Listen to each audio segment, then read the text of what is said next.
Nos dice el apóstol San Juan que la palabra era la luz verdadera que ilumina a todo hombre que viene a este mundo, pero que los suyos no la recibieron. ¿Y para ti, la palabra es lámpara para tus pasos?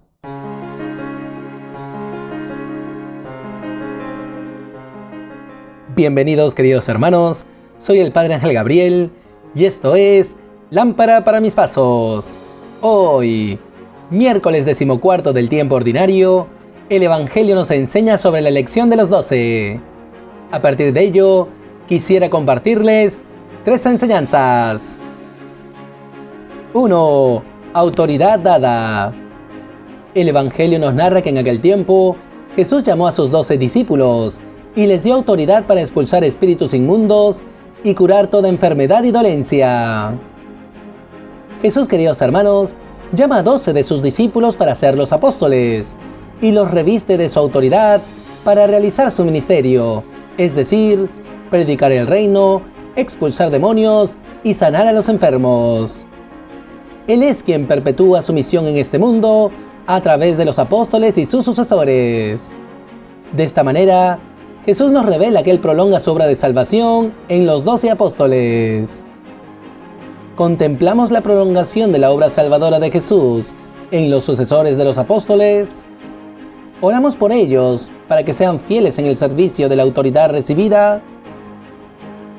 2. El grupo de los 12. El Evangelio nos indica que estos son los nombres de los 12 apóstoles.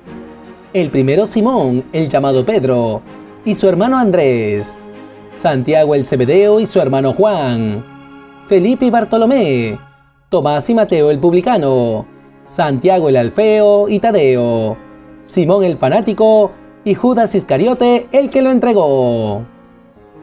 Pedro, queridos hermanos, encabeza el elenco de los 12, un grupo variopinto y divergente. Sin embargo, Jesús los ha purificado con su palabra con el sermón de la montaña y los hace uno en el llamado para llevar a plenitud a las 12 tribus de Israel. Así, Jesús nos enseña que no elige a los capaces, pero capacita a los que elige, haciéndoles vivir la comunión para salir a la misión. ¿Reconocemos en los 12 la plenitud del pueblo de Dios, convocados por Jesús? ¿Nos acogemos en el amor, viviendo la unidad en la diversidad? 3. Cercanía del reino. Finalmente, el Evangelio nos señala que a estos 12 los envió Jesús con estas instrucciones. No vayan a tierra de paganos, ni entren en las ciudades de Samaria, sino vayan a las ovejas descarriadas de Israel. Vayan y proclamen que el reino de los cielos está cerca. Jesús, queridos hermanos, envía a los 12 a las ovejas descarriadas de Israel, no por exclusión de los otros pueblos, sino porque la promesa de Dios es en primer lugar para ellos, pues la salvación viene de Israel en Jesús.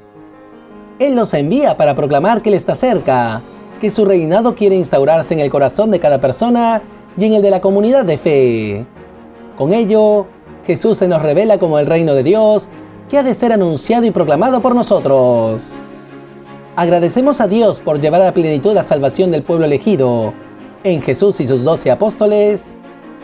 Anunciamos la cercanía de su reinado, suscitando la apertura de la fe en los demás. Pidamos al buen Dios, por intercesión de nuestra Madre la Virgen María y de San José, nos concede estas 3 gracias para vivir la palabra. 1. Que contemplando la prolongación de la obra salvadora de Jesús en los sucesores de los apóstoles, oremos por ellos para que sean fieles en el servicio de la autoridad recibida. 2. Que reconociendo en los 12 la plenitud del pueblo de Dios convocado por Jesús, nos acojamos en el amor, viviendo la unidad en la diversidad. Y 3.